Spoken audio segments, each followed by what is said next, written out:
Hi hello ನಮಸ್ಕಾರ. ಇವತ್ತು ರುಚಿಯಾದಂಥ ಶಕ್ತಿಯುತವಾದಂಥ ಒಂದು ಬ್ರೇಕ್ಫಾಸ್ಟ್ ರೆಸಿಪಿ ಮಾಡೋಣ. ಏನಪ್ಪ ಅಂತಂದರೆ ಗೋಧಿ ಕಡುಬು. ಬನ್ನಿ ಹೇಗೆ ಮಾಡೋದು ಅಂತ ನೋಡೋಣ. ಒಂದು ಪಾನ್ನ ಬಿಸಿ ಮಾಡೋದಕ್ಕಿಟ್ಟು ಅದಕ್ಕೆ 1 ಕಪ್ಪಷ್ಟು ನೀರು ಹಾಕ್ಕೋತಾ ಇದ್ದೀನಿ. ಪಾತ್ರೆನಲ್ಲೂ ಮಾಡ್ಕೋಬೋದು.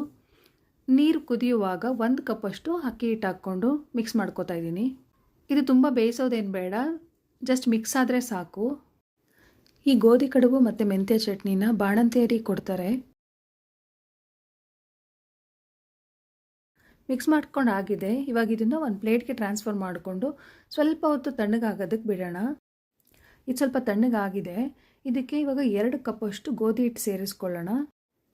ನಮ್ಮ ಕಡೆ ಕಡುಬು ಮಾಡೋದಕ್ಕೋಸ್ಕರನೇ ಗೋಧಿ ಜೊತೆ ಸ್ವಲ್ಪ ಉದ್ದಿನಬೇಳೆ ಮತ್ತು ಸ್ವಲ್ಪ ಮೆಂತ್ಯ ಸೇರಿಸಿನೇ ಹಿಟ್ಟು ಮಾಡಿಸಿರ್ತಾರೆ.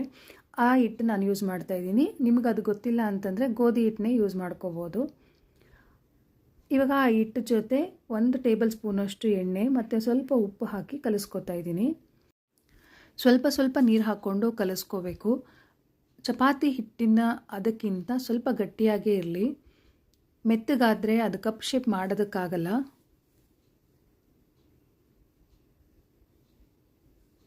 ಒಂದೇ ಸಾರಿ ನೀರು ಹಾಕಿ ಕಲಿಸ್ಕೊಂಡ್ರೆ ಮೆತ್ತಗಾಗೋ ಚಾನ್ಸಸ್ ಇರುತ್ತೆ. ಅದಕ್ಕೆ ಸ್ವಲ್ಪ ಹಾಕ್ಕೊಂಡು ಕಲಿಸ್ಕೊಂಡು ಚೆನ್ನಾಗಿ ನಾದಬೇಕು. ಒಂದು 2 ರಿಂದ 3 ನಿಮಿಷ ಚೆನ್ನಾಗಿ ನಾದಬೇಕು.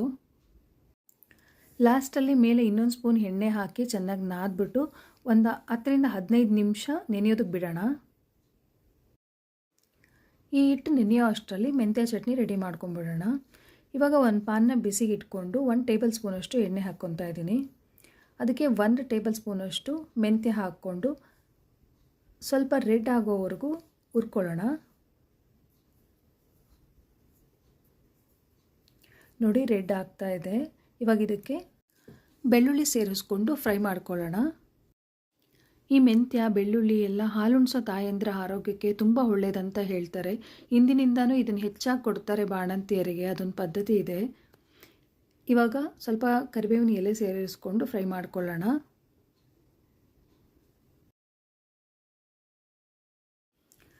ಇದೆಲ್ಲ ಫ್ರೈ ಆಗಿದೆ. ಇವಾಗ ಬ್ಯಾಡಗಿ ಮೆಣಸಿಕಾಯಿ ಒಂದು 30 ಸೇರಿಸ್ಕೊತಾ ಇದ್ದೀನಿ.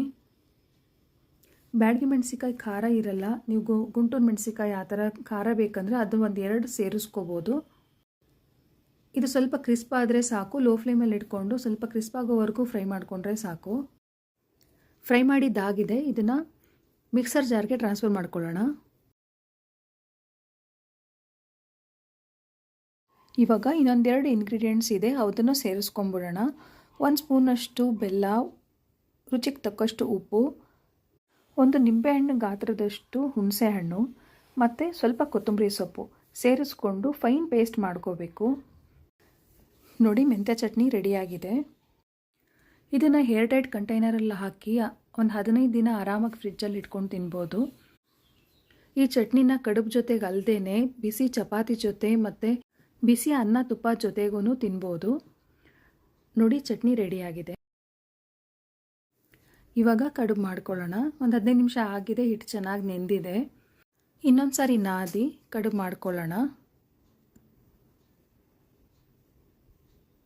ಸ್ವಲ್ಪ ಹಿಟ್ಟನ್ನ ತಗೊಂಡು ಬೆರಳಲ್ಲೇ ಶೇಪ್ ಕೊಡಬೇಕು. ಅದು ಬೌಲ್ ಶೇಪ್ ಬರಬೇಕು. ಫಸ್ಟ್ ಟೈಮ್ ಮಾಡೋರಿಗೆ ಸ್ವಲ್ಪ ಕಷ್ಟ ಆಗುತ್ತೆ, ಪ್ರಾಕ್ಟೀಸ್ ಆದರೆ ಬರುತ್ತೆ.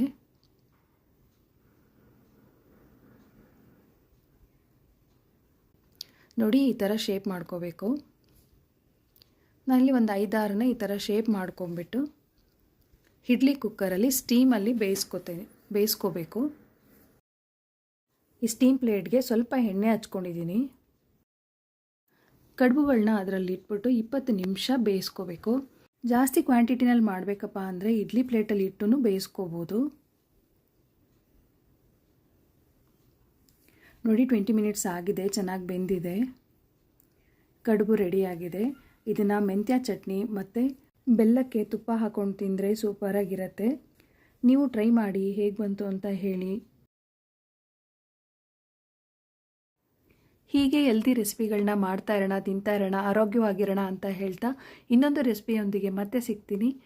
Thank you for watching.